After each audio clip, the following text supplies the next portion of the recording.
Put it to the cloud. All right.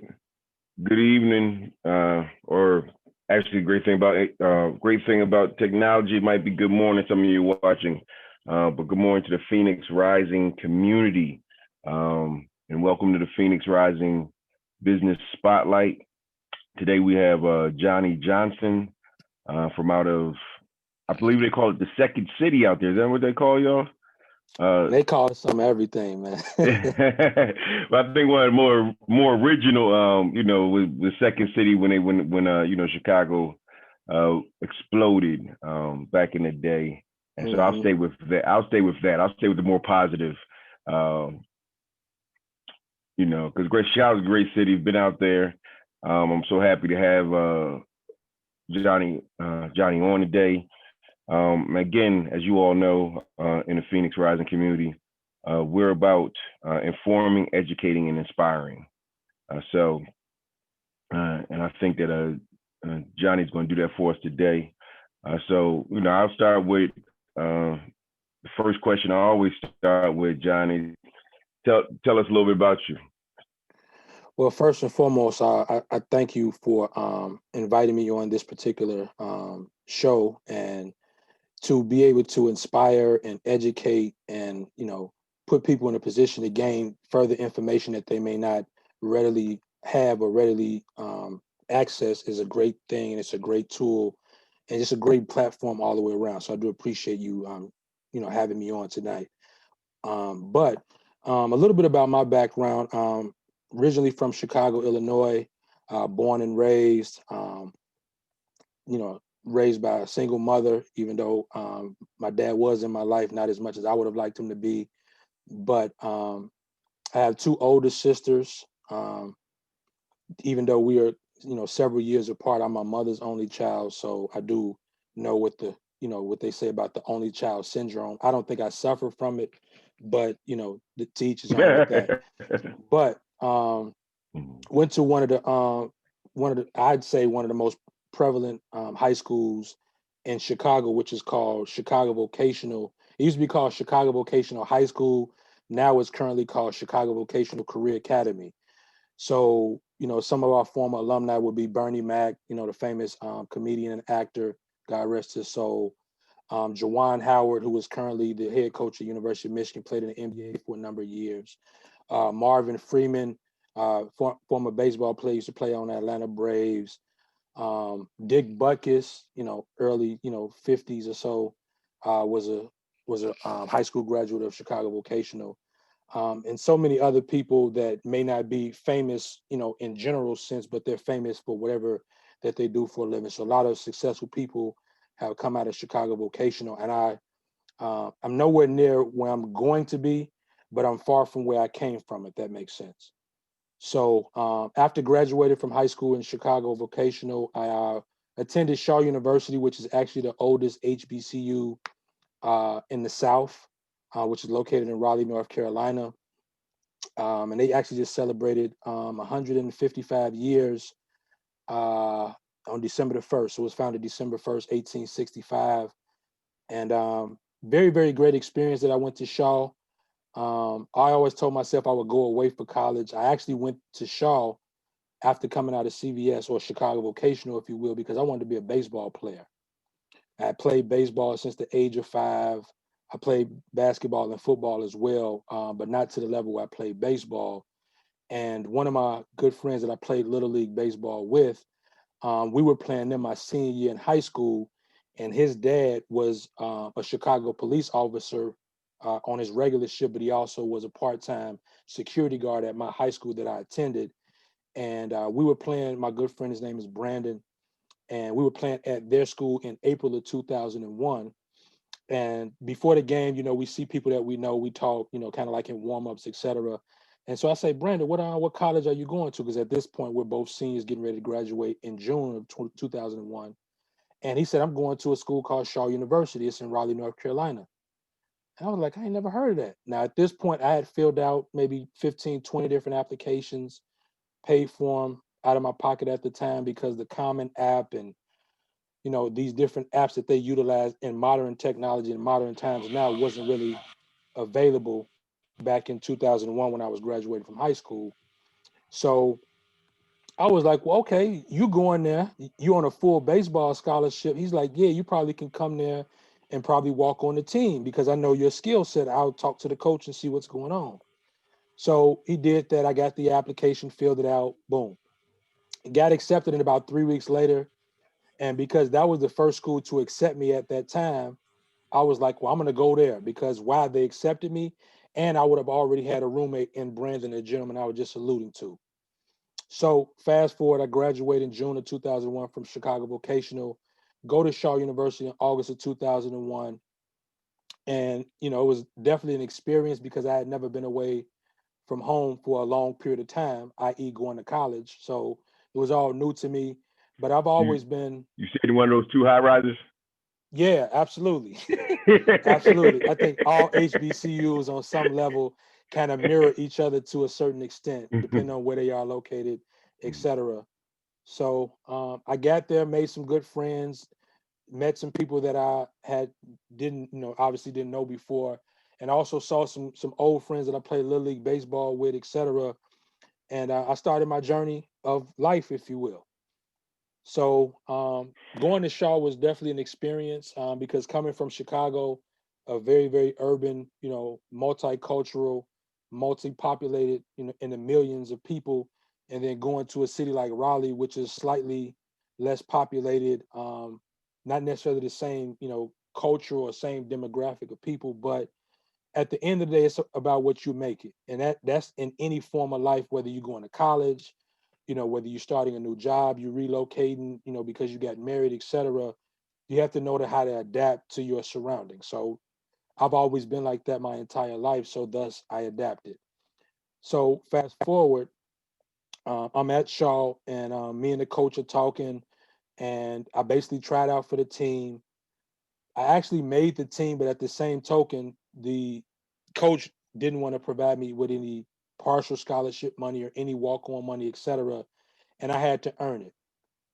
And so I wanted to do that, etc. But for whatever reason, me and the coach bumped heads on a couple of different occasions for a couple of different reasons that I won't directly go into right now. So long story short, my baseball career ended at the end of my high school, senior year, if you will, because I never played baseball when I went to Shaw. But I'm the type of person, whatever I start, I make sure I finish. That's on any level of anything, whether it's business, personal life, etc. So instead of transferring to another school to fulfill my dream of becoming a baseball athlete and eventually playing in the major leagues, I just stayed at Shaw and, my baseball career ended, like I said, at the end of my senior year in high school. So at Shaw, freshman, didn't have a plan, right? Planning is everything, right? Right. I Whether would it's agree. whether it's going from high school to college, whether it's, starting at a job and setting up a 401k at your employer, whether it's understanding what age you want to retire and how much money you want to have at that certain age, it has a lot to do with planning. You have children, what school do we send them to? You know, all of this type of stuff has a lot to do with planning. So planning is prevalent in every aspect of our lives. And if we're exposed to how to plan correctly and be proactive when it comes to planning, then our lives can be a lot more easier, right? So going back to what I'm saying about college, I didn't have a plan coming from Chicago Vocational to Shaw University. So me not having a plan and quote unquote just winging it because I wanted to play baseball, and now my baseball career has basically ended per me and the coaches um, not being compatible on different levels, especially when it came to funding, because obviously college is expensive. So then I'm starting to embark on, okay, what does the rest of my life look like? Because now my baseball career is over with. So me, becoming a major league baseball player or an entrepreneur at that particular level, because that's what a baseball player, a basketball player, a football, they're entrepreneurs. That's why they sign contracts, right? To be able to Mm-hmm. play the game that they love, that they've been practicing probably since they was young enough to walk, and then they make all of this money per their contract, and then they obviously pay taxes in the applicable states where they play these games in over a period of their season in respect to their sport. So I didn't even know that at that time, me being in the financial industry now moving forward, that's what I've come to understand about that process. But freshman year, changed my major 3 times in the first year of college. Well, you may say, well, why did I change my major 3 times? Why? Because I didn't have a plan of knowing what I wanted to do outside of baseball in my lifetime. So besides being a financial professional and working with our brand new firm, FinFit Life, I'm also a volunteer when it comes to college endowments, scholarships, and funding. And so I work with a company or organization, I should say, that's been around since 1980. And I basically just help the students that I come in contact with prepare them for the next level, which is college, and primarily with high school students, to make sure that they have something that I didn't have, which is what? A plan. Because if I come in contact with a high school senior and they don't know what school they want to go to, they don't know what they want to study, they don't know what their career path is going to be, that means what? They need a plan. So before they choose a school just because they heard of it, oh, I want to go to Howard, or I want to go to A&T, or I want to go to MIT, or I want to go to Georgia Tech, Florida State, UCLA. Okay, you want to go there because you've seen them on TV or you see it at a sporting event, but do you want to go to that school because the name of the school, or do you want to go to that school because they have your major and they have a huge track record of helping people with your major go from a collegiate student to working in that field of endeavor? So these are proactive questions that I have with students that I interview, and per the interview, I make a recommendation on whether or not they should become a part of our organization to help get anywhere from 60 to 90% of their collegiate career paid for, whether it's only undergrad, if it's undergrad and graduate school, or if it's undergrad, graduate school, and maybe even a doctoral degree. The goal is to have them to get funding every year while they're, going through their plan that we set out for them when we initially come in contact with them. So Wow. And how long have you been working with that program? I've been doing that going on about 2 years now. I've actually interviewed probably close to 150 to 200 students, and I probably recommended probably about 25 to 30% of them, because at the end of the day, it has a lot to do with commitment of the student. Because me going to college, I've always been a committed person, right? So what I mean by that is when you go to college, and I'm just using this for an example purpose, your mom, your dad, your grandparents are not going to call you and wake you up at 9 o'clock in the morning and say, "Hey, Mr. Johnson," or "Hey, Johnny, you got a 10 o'clock class." You have to be self-governed, self-autonomous. Mom, dad, grandparents are not going to go to class for you. They're not going to do your assignments for you. They're not going to go to your study groups for you. They're not going to do anything for you, but probably just make sure financially that you can go to college or university that you decide you want to go to. But it's ultimately up to you as a student to go to and through college, get the best grades that you can, hopefully graduate with honors, get your degree in your respective field of endeavor, and then go out and work as a career in that field of endeavor, right? Because most people, they go to college and they get a degree hypothetically in political science, but then they end up working somewhere that has nothing to do with political science, but then they have debt on their back that they have to be responsible for paying back to Navient or Sally Mae or whatever the name of the entity is at the time when they're paying it back. So proactively having a plan, knowing what you want to study, what schools are fitting for you. And what I mean by what schools are fitting for you, if your learning curve as a student means that you need to have direct access to your professors and advisors, et cetera, then maybe you don't go to a University of Illinois, which has over 30,000 students. Maybe you go to a HBCU, like maybe my alma mater, Shaw University. At that time, it was about 2,200 students. Ironically, my high school had more students at Chicago Vocational when I graduated than my college had when I entered as a freshman in the fall of 2001. So it depends on a student's learning curve, right? Hmm. Because you go to a school like Michigan State or University of Maryland or University of Michigan or University of Florida, Texas, the Longhorns, it's 35, 40,000 students. So you're definitely a number and not a name. And you may be in your freshman English class with 7,000 other freshmen. So depending on how you grasp information, you may need to be in a classroom or a auditorium, if you will, with maybe 30 to 50 to 75 students as opposed to 7,000. So that has a lot to do with your initial plan of knowing what schools to go to, right? That's all of the Right. part of the conversation that I have with the students and their parents, because obviously the parents are not going to the school that their student is going to, but the parents need to be aware or abreast of the information that's being shared so that they can not only support it, but they can understand it, because maybe they didn't go to college when their kids when they were their kids' age, or maybe they Right. went and maybe they didn't have a plan, so they exited college sooner rather than later, i.e., dropped out, but they still had debt over their head that they had to pay back. Right. So Yeah. a lot of So, that stuff I talked. Go ahead.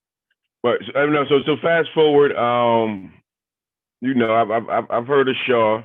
I spent some time at one of the finer HBCUs in North Carolina, Winston State University. Don't want to plug my alma mater, but I will. The Rams, right? The Rams, baby, the Yeah. Rams. So, Hmm. yeah, so I spent some time on 40 myself, Okay. uh, up and down Raleigh. I got a couple of schools over there in Raleigh, Shaw, St. Aug. Yeah. Um, so, Yeah. yeah, I'm familiar with, drive down the road a little bit, you can hit North Carolina Central. Yeah. The Um, Eagles. Yep. yeah, Absolutely. so, Duke, yeah, North Carolina State. I mean, I can go on yeah, and on. yeah. So, Absolutely. so I suppose, yeah, and then I headed up to DC and did some schooling in Howard. So you hit all Okay. my school, you hit all my areas when you were talking about the schools, I guess. So, but Absolutely. now I wanted to so currently, if I understand right, you're in the financial service industry. Is that correct? I am. I am. And I'll give you a little bit of background on how I got into the financial industry and then bring you to current day status. So after I Okay. graduated from Shaw, and I graduated May 13th, 2006, with a degree in communications, and kind of going back to part of the story, which I was going to finish up. Changed my major three times in my freshman year. Started off criminal justice. Didn't really like law or politics, although as a black man in America, we need to be abreast of that and know what our duties and responsibilities and laws are to govern ourselves accordingly. So then I switched to recreation, but then I thought to myself at that time, anybody can be, a high school gym teacher if they got a degree from a college. So then I had a public speaking class at the end of my freshman year that opened my eyes up to communication. I didn't know I had a gift of gab, if you will, or to be able to communicate effectively. But we had an assignment. I had to talk for 5 to 7 minutes about where I was from originally, Chicago, Illinois, and why I came to Shaw University. And I ended up talking for 15 minutes. So my public speaking teacher asked us a question. And this is a question that I always ask the students that I'm giving college recommendation interviews with the program that I was just alluding to. If you can do something for the rest of your life and not get paid to do it, what would it be? So she asked that to us in our public speaking class, and she was like, "Don't answer it now. Go back to your dorm room or go back to your apartment or wherever you stay and think about it. Write some stuff down on some paper, and then when we meet, next week, because it was a once a week class, then you all share your answers." So I did that. And then I come to find out I like music and entertainment and sports, and thus communication came about. So fast forward, graduated May of 2006, got a degree in communication, minored in theater, and I wanted to be a radio personality. So I came back to Chicago, after graduating from Raleigh in May of 2006, and I knew somebody that knew somebody that knew somebody that got me an internship with WGCI, which is at that time top 5 urban radio stations in the United States of America. So did a brief internship with them, but doing that internship kind of turned me off from the radio industry. So at that point, then I started to get notices from Sally Mae at that time about my student loans. Because at that time I had $75,000 of student loan debt. And once you graduated from school and you're not in somebody else's school, then they looking for you to pay back this money. So I did what anybody else do in that situation. I went out and got a job. So I started working in sales and marketing because I did a few things with the radio station when I was at Shaw. And even though Shaw was primarily a R&B and gospel station, I still was able to learn some stuff while, doing some stuff with the radio station. So I found out that the two biggest departments in any type of business is its sales department, as well as its marketing department. Hmm. Marketing, because if a person doesn't know what your business does or the products or services that they render or the information that they provide, then you're not even in existence to that particular individual or people in general. But you also have to bring in some form of revenue to keep your business afloat by distributing your products or your services or your information. So I worked Right. several That just different types of, yeah, absolutely. I worked several different mhm. types of jobs. But the last job that I worked before I got into the financial industry was for Cricket Communications. You may have remembered Cricket, the cell phone company, right? The cell phone company. Yeah. Hmm. So they came to Chicago because they started in Chattanooga, Tennessee, worked their way south through Texas, went up to the West Coast in Arizona and California, and then came back through the Midwest through Nebraska. Eventually landed in Chicago in February of 2009. So in February 2009, actually February 2nd, 2009 to be exact, I started at Cricket, and I worked there all the way up until mid-August of 2012. But December 30th of 2010, which we actually coming up in a couple of weeks, my dad passed away unexpectedly. Mm. So he was 63 years of age. He was 6'7" tall. He weighed about 190 pounds. He didn't smoke. He didn't drink, at least to my knowledge. He didn't have any health issues, at least to my knowledge. But that day, they found my dad in his apartment unconscious. They rushed him to the hospital. My cousin, he called me. I get to the hospital. My uncle Roy, who ironically just passed away in August of this year, was the first person at the hospital. He's crying and he don't even cry. So the fact that he's crying lets me know that my dad probably didn't make it, and thus he didn't. He was DOA. But that Mm. turned my world upside down. What do I mean by that? My dad didn't have any life insurance, right? So in 2010, I did not know what a GoFundMe page was or anything remotely associated with that. I didn't find out what a GoFundMe page was until maybe 2013, 2014. And Hmm. we know from a financial standpoint that GoFundMe is not life insurance. Because why? No. If you use GoFundMe to fund somebody's, funeral arrangement, you may need 10,000. Now the question is, can you raise 10,000 in the allotted time to be able to give your friend or your family member or your loved one a proper burial and send off, if you will? And then if you raise 10,000, the GoFundMe page takes 10%. So they taking $1,000 if you're trying to raise 10,000. So you still ain't at your goal. Right. But then what So you're also doing is you're in a nutshell letting people that you know and also people that you don't know that you are not prepared for that time, which we can't know when we're going to die. There's no right. it's a question mark in regards to the day and the time. So that's what life insurance is about. Mhm. Now, generally speaking, I didn't know that about that then, as I do 7+ going on 8 years as far as being a licensed professional in the industry now. Right. My dad passing away December 30th, 2010, and losing several other people that I had known either directly or indirectly within a month's time of my dad's passing right after the New Year's of 2011 is the main reason why I decided to get into the financial industry, initially just to get my life insurance license. Because why? I wanted to help people not feel the way I felt when I lost my dad. Because if anybody that's going to be watching this particular broadcast has lost a friend, family member, loved one, and they didn't have insurance, then you know exactly how I felt when I lost my dad that didn't have any insurance. But on the flip side, imagine you losing your mom, dad, grandparents, aunties, uncles, best friends, high school sweethearts, etc., and them having life insurance, and let's say you were the beneficiary, and they leave you with 100,000, a quarter of a million, 500,000, a million, 25,000, then you can't physically bring them back, no, but you can send them off the way that they would want to be sent off, whether they want to be buried or whether they want to be cremated. So that's how I got my spark into the insurance industry. And I've always been a sponge when it came to knowledge and information. Mhm. But ironically, I know that a lot of people, especially of African American and minority descent or ethnicity, haven't really been exposed to a lot of things that wise and wealthy and business minded people have been exposed to, depending on their age and what they've been around. So when I got into the It's funny industry, go ahead. I know it's funny you say that because um that's how I why I do what I do in regards to providing employee based benefits because I had a similar experience. My mother passed when I was 26. I think most people know my story. Hmm. But because she did have life insurance, it was able for me to get a second degree, my brother to finish up his degree, and for my 12-year-old sister who had to come live with me at the time, and we raised um, for her to get her degree. And so I always tell people that life insurance allows one, it's not an if, it's just a win. And two, it allows for the dreams that you have to continue on after you. Because one of my mother's biggest dreams was that all three of her children get college degrees.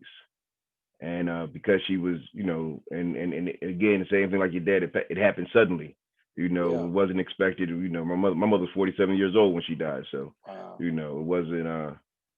So yeah, so I definitely and I think was based on what both of us do. I definitely want to make sure anybody watching at that point is driven home that Yeah. and I always tell people you can't sell enough chicken dinners to bury anybody no more, man. Them days is over. Over with. So Absolutely. Absolutely. And you shouldn't have to. Nobody going through right. situations, obviously death is random, outside of any medical issues that somebody may have, but still, Mm-hmm. somebody may be in a hospital and their doctor may say, man, they only got 6 months to live and they may end up living another 3, 4, 5, 10 years. So you got to be prepared for that time. And it's all about planning, which is what life insurance is. Life insurance is a plan and it's an asset, because it brings you money. If a person passes away, let's say I was married, even though I'm not, let's say me and my wife, are doing our thing, we're working hard, we're taking care of our children, etc. If I don't have a life insurance policy on her as the beneficiary of hers, and vice versa with her on me, if one of us passes away, we still got a household to take care of. We still have children to Mm-hmm. take care of. We still have, expenses and expenditures, aka bills to take care of. And then we still have our overall legacy, i.e., want to retire, purchase property or do whatever we want to do. But if our spouse or our loved ones are passed away and there's no life insurance in place per our conversation at this point of the situation, then how Mm-hmm. do we continue doing that? How do we pay off the cars if the cars still have notes on them? How do we pay off the deed to the house where we just paying the property taxes and the insurance? How do we fund our children's college education if, like you were 26, your sister was 12? How do we take care of their college education if our spouses passed on? That's what life insurance does, right? And it's all Right. about being educated to find out what's suitable for you as an individual and as a family and what's affordable to you. So when you know what your budget is and you know what's suitable for you, i.e., how much coverage you need to cover all of these different things that can help you continue with life, even though the person may not physically be here, that's why you get life insurance. And it's not just to be buried or cremated. I had an appointment before I came on this particular telecast and I told them my story about my dad passing away, etc. But I've talked to hundreds of people in my time during in this industry being licensed, and a lot of them say this. Well, they either say, I'm only gonna get a certain amount of coverage, which is only gonna take care of the burial cremation. But the majority of them say this: I'm not leaving nothing to nobody because nobody left me nothing. And the first time I heard that, I kind of thought to myself, what do you mean?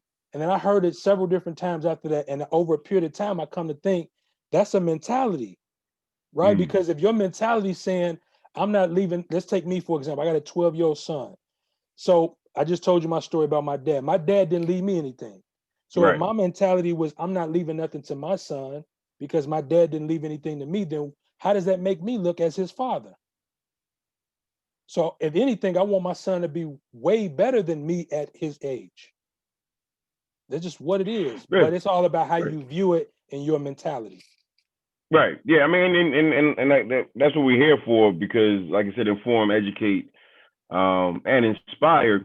Because like you said, that is a mentality, and it's really a mentality, and I always tell people it's really a mentality contrary to the American condition. Like Absolutely. inheritance is part of the American condition. It's part of the fabric of America, Very true. and and the reality of it is when we look at, we sit down with people, because you and I, sit down with people and talk to them about their planning.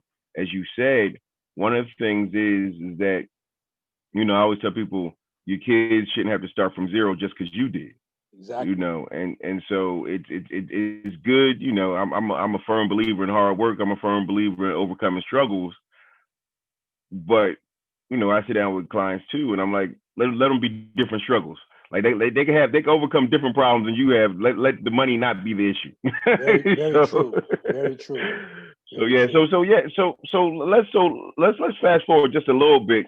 Okay. 'Cause I want to try to keep our time, and I want to make sure that everybody gets, because I really appreciate the background. Let me go this way. I really appreciate the background, because part of the inspiration, I think, is that people see you now. Like, so people see you in Chicago, walking around Chicago, looking clean, and now the ladies know that you're not married. So all your yeah, your IG might start blowing up, but um, and but now people see that you didn't start here. Like, like there were some things, like you had to do some work, you know. But I guess so. My next question would be, when did you? Two questions. I'm gonna put them together. Okay. When did you feel comfortable going out on your own and being, and being an entrepreneur? Um, and what was your biggest obstacle that you had to overcome to feel that comfortable? Okay. Perfect. So, what was my biggest obstacle, and when did I, feel like I could do it on my own, so to speak? Yeah. Well, that goes back to the only child syndrome, and I put that in quotes. So, Mm. I've always felt whatever I put my mind to, I can achieve. Whatever you believe, you can achieve. You probably have heard that before. It's not a Mhm. slogan, that's how I live my life, right? So I've always knew I could do it, but at the end of the day, you have to have the right tools and the right guidance to be able to do things the way you want to do it. So getting into the industry initially, I was what they call an independent agent, right? So I work Right. with, a couple different brokerages. I'm not going to name them by name right now, but that's what kind of got my feet wet into the industry, and going to different workshops and reading different books, and just studying my craft. And I'm still a master in my craft, literally to this day, even though and on February 18th it'll be 8 physical years that I've been licensed in this industry. But with this industry, it's always changing, especially comparison to 8 years ago when I got into it. You always got to be understand. That's why they always allow us to do continuing education every year so we can learn and continue to master our craft. But that's neither here nor there. But to answer your question, when I really got into the industry, like right in 2012, so I passed my exam in 20 late 2012, got my license beginning of 2013. I was doing it kind of independently myself, but the difference was when I got in the industry, I didn't know anything about building a business in the industry. So that was something that I wasn't aware of. I just wanted to get in the industry initially. Why? To help people not feel the way I felt when I lost my dad. So I've had my clientele, help family members, help people I knew, and I'm always in the process of mastering referrals, because what's good for myself is good for other people, and from a customizable standpoint, it's probably good for other people that I don't know that my clients may know, i.e., referrals. Right. So that's what made me kind of do what I do. So I would say probably like my first year and a half to 2 years in, that's when I, kind of was like, okay, I can do this on my own. But at the same time, I didn't want to be on my own because I got exposed to building a business inside of the financial industry, not just being an agent and having a high contract with this carrier and that carrier and that carrier.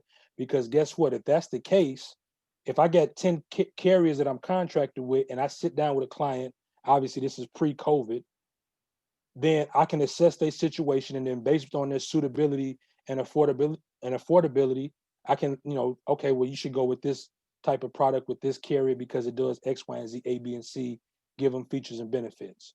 So let's hypothetically say that I got 10 appointments scheduled on a Saturday. And ironically, Saturday is one of the best days of the week to do business, because a lot of people that are clients of mine, they work Monday through Friday and they're generally off on weekends.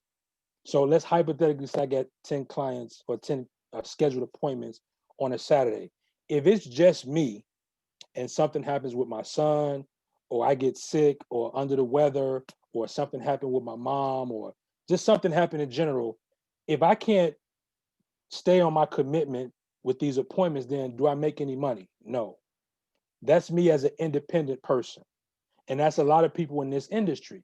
Meaning what? Right. They got these high contracts with these carriers and good for them, but it's just them. So they either help a lot of families, but they get burnt out over a period of time. Or my analogy I just gave you, they got all these appointments in one day, but something happened, their car don't start, whatever, family issues. Then that means what? They not only let their potential clients down, but they also make no money. So fast forward, I met one of my initial business mentors. His name is Mr. Jamal Muhammad. I work with him directly to this day. Met him in 2015, and we were doing some business, and he actually showed me how to build a business in the financial industry using the license that I already had. But to clarify my answer to your question, the biggest obstacle I had was being able to trust people when it comes to business, right?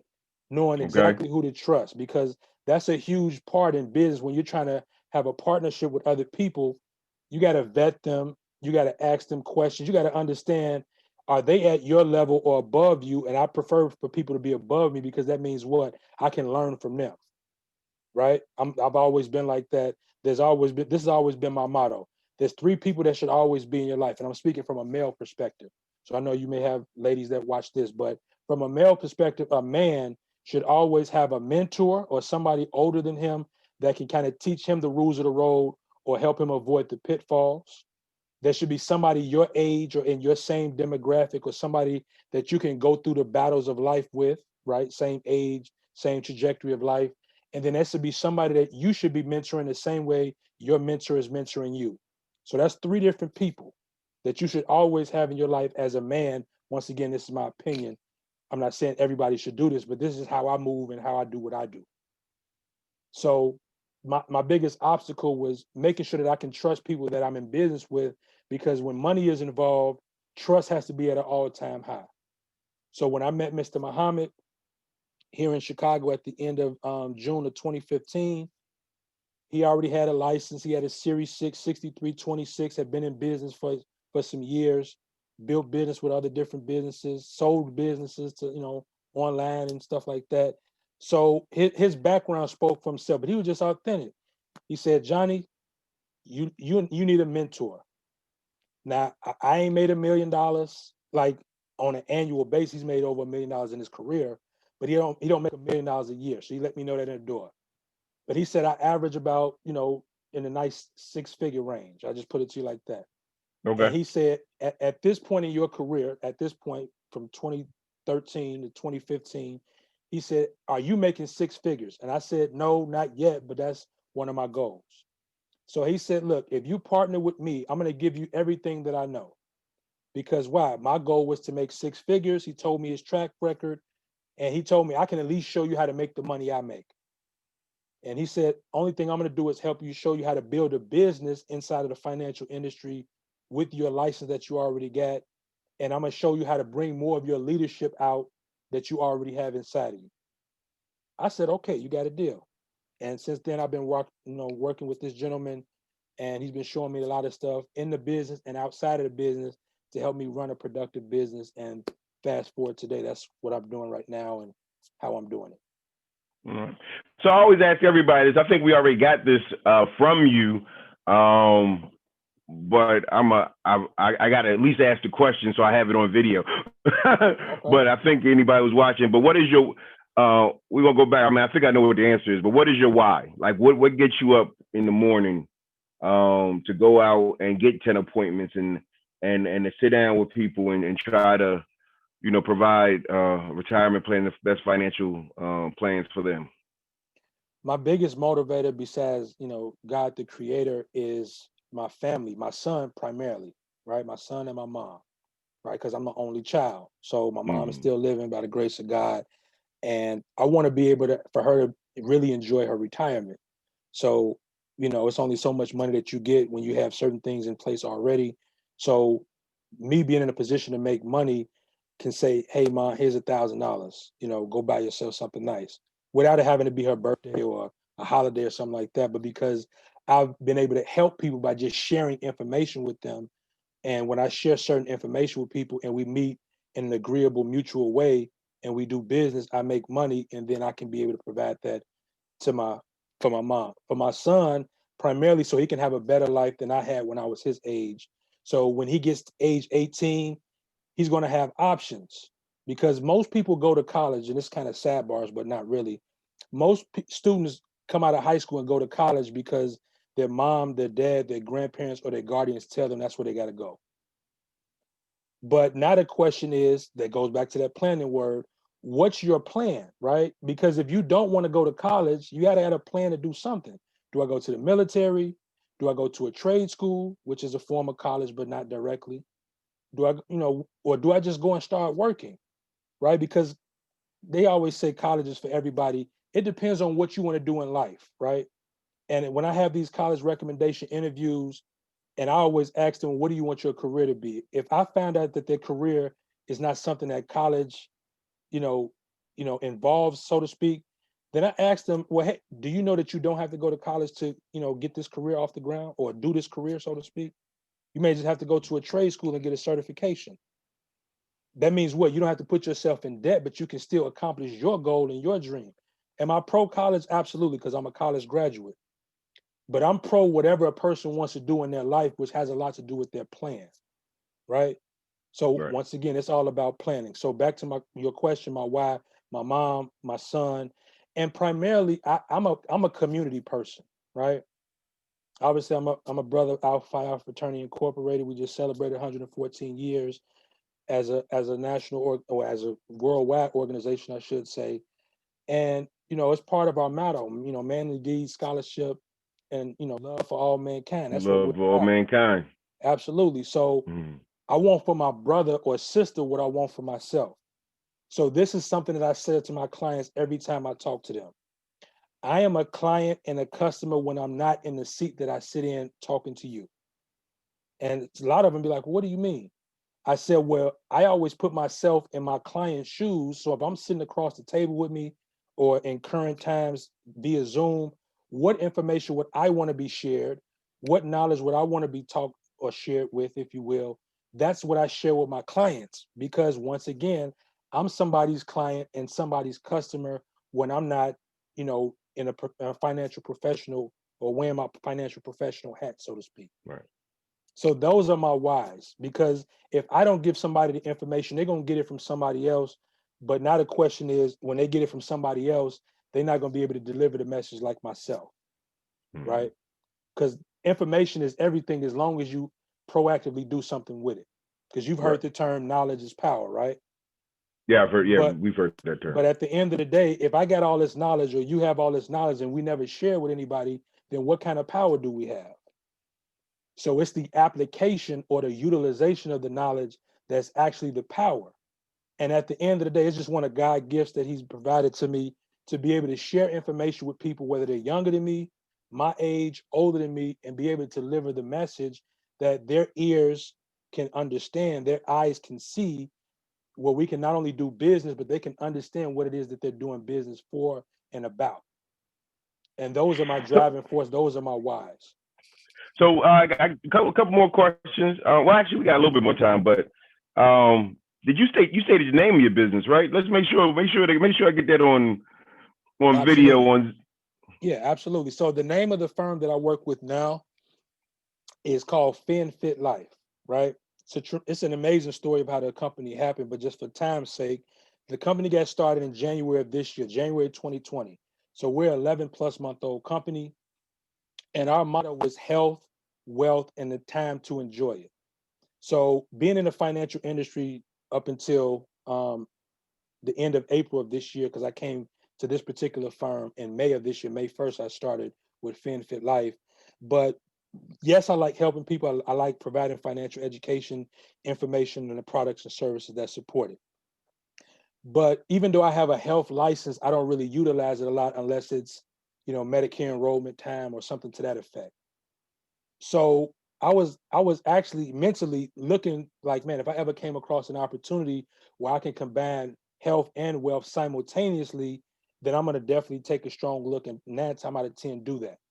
So, Mr. Muhammad, the gentleman I was just alluding to a couple minutes ago, that I've been in business partners with since 2015, he came across this opportunity at the beginning of this year.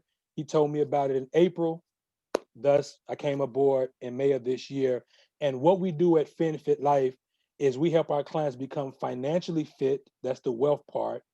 Physically fit. That's the health part. And then in tune, that creates the time and a lifestyle for our clients and people that we come in contact with to enjoy them, because they're directly correlated with each other.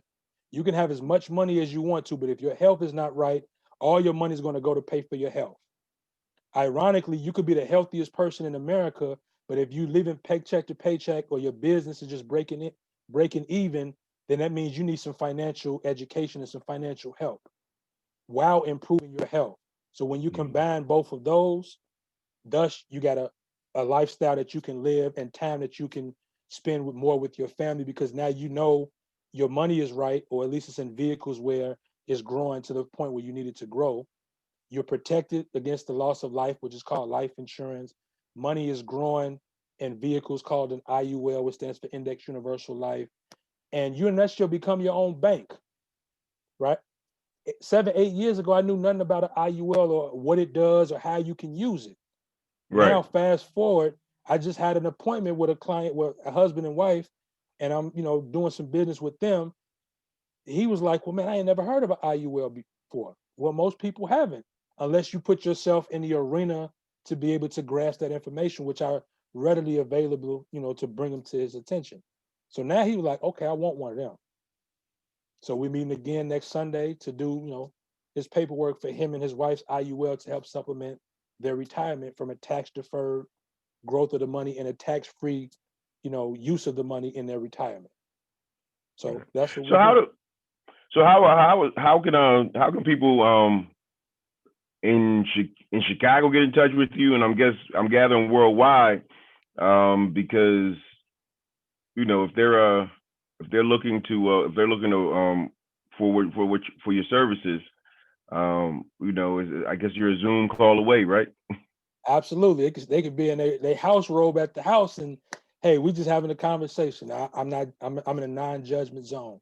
But to get in contact with me, I am licensed in several states across the country, besides Illinois, even though I reside in Chicago, Illinois. But you can reach me on Facebook. My name is Johnny Johnson, JohnnyJohnson. You can reach me on Instagram. My Instagram username is Johnny Cash 06. So that's JohnnyK is in kite, A is in alpha, S is in Sam, H is in Henry 06. I'm also on LinkedIn at Johnny Johnson, which is my first and last name. And you can obviously contact me. My phone number is 708-317-8800. Once again, 708-317-8800. And you can also email me at Life Johnny, so LIFE, my first name, Johnny, JohnNey 06 at gmail.com. So that's the best way that you can get in contact with me. And at the end of the day, I'm looking to partner with people that may be able to do other things that I don't do, because I'm in the networking business, right? And they always say your network equals your net worth, right? Correct. So Correct. I I've heard come that. I've Yeah, I come in contact with people that do lots of different things on lots of different levels, and I have no problems with sharing anything with people that I can't provide them directly. So if they need a plumber, I know people that do plumbing. If they need a HVAC guy I went to high school with runs an HVAC business, right? Anything on any level, I know somebody that does it, or I can at least refer them to somebody that does it. I don't look for anything in return with that. I'm just paying it forward, because I would want somebody to refer me to somebody else if they were looking for life insurance or financial help or ways to improve their health by being incentivized to be able to do so and things like that. So I'm in the referral business. I'm in a networking business. I'm in a people helping business. And so let's at the end of the day, we can't take any of this stuff with us, so we got to be able to share it with people that we come in contact with. So let's go. Actually, let's go to the business development side. I mean, definitely you talked about the referrals and asking for referrals, but how do you generally do your business development work? Well, business development work primarily for me is I come in contact with a lot of people, and I am a national corporate recruiter for my firm. So I do recruit people whether they have a license already or they aspire to get one to be in a position to be a 1099 independent contractor, or in a nutshell, an entrepreneur. So I talk to a lot of people and I recruit a lot of people to help them start to understand the same thing that I was exposed to 7.5 going on 8 years ago. So that's where I'm at with it right now. Because of COVID, I haven't physically opened my own office, but sometime in 2021, as long as COVID subsides, then I will be doing that, where Hmm. I can have a brick and mortar where people can physically come into my office and get information, get products, and just overall get where they are in life right now improved over a period of time.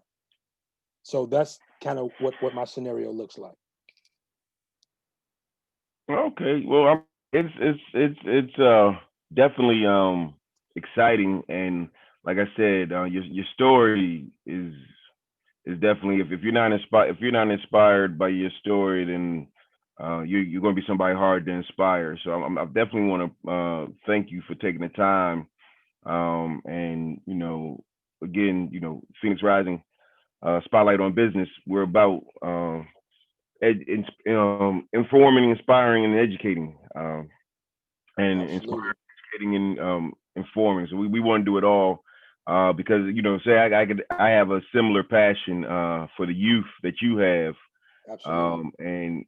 and one of the things is giving them knowledge about a number of different opportunities that are out there for them. Yeah. So again, and for my Phoenix Rising community, I apologize. I forgot to say hit the like button. I forgot to say give us a thumbs up. I forgot to say follow us on IG. And if so, this episode, Cass was like, well, you didn't say all the stuff you usually say, because Johnny started talking, and he's so engaging that I forgot to give, but I need my likes up. That's we definitely need the likes up. Yeah, make sure y'all go Um, like this for sure. Absolutely. I'm not saying that because I'm talking to the gentleman. I'm saying that because you need to be inspired and uplifted, and all of that information needs to be shared. And at the end of the day, we all are inspiration to somebody else, mhm. right? But it has to come from the inside, right? Everything we want to have happen in our life is already inside of us, but we're born to figure out how to get it on the outside of us, right? Yes. So whenever you're having an issue, a problem, or whatever, take some time to yourself. That's why people meditate and ask your internal world how they bring it out of you. And next thing you know, different things start to happen. And that has I could do a whole hour just talking about that. But that's a lot of how I do what I do. I meditate, and I just take time to myself, because you have to be able to think, right? You can't just always act and react, etc. It takes some thinking, it takes some planning, it takes some reserve time, it takes some structure at the end of the day. So Mhm. you have to be a structured person, or at least move in that direction, and then things start to happen the way you want them to happen in your life. You can't be sporadic, right? Because nothing happens by happenstance. It has a lot to do with planning and being in alignment with your own self. And I truly believe that. Once again, that's my opinion. Everybody has their own opinion about things, but that's just my opinion, and that's how I live my life. And hopefully, what I've shared, on this brief, interview with you, can resonate with a few people and help their lives go from where it is to where they ultimately want it to be. Well, Johnny, again, man, I want to thank you. I mean, I think we can cut it right there. So I definitely want to thank you for your time. And if Phoenix Rising community, reach out to Johnny. Let him know that you saw him on Business Spotlight, so that he knows that this was a really good use of his time. So again, I want to thank you. Happy Founders Day to you, brother. Likewise, brother. Happy Founders and Day to you as well. and we'll be talking again real soon. But again, Absolutely. I just wanted to thank you for coming on the show. And again, hit the likes, Follow us on IG, Phoenix underscore rising underscore solution. So and again, I think the one thing that Johnny has left us with is nothing happens by accident, man. You got to plan. You Got have to. to plan. All right, Johnny. Again, man, thank you. Really appreciate it.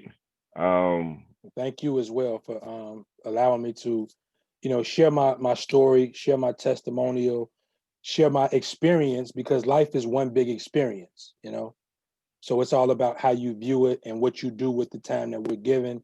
We never know that time or that place or that hour. So we got to give it all we got while we got it. all right. So remember, Phoenix Rising Solution Community, Phoenix Rising Community. Um, if you're not if you're not working towards a solution, you might be part of the problem. So Mm, always work towards a solution.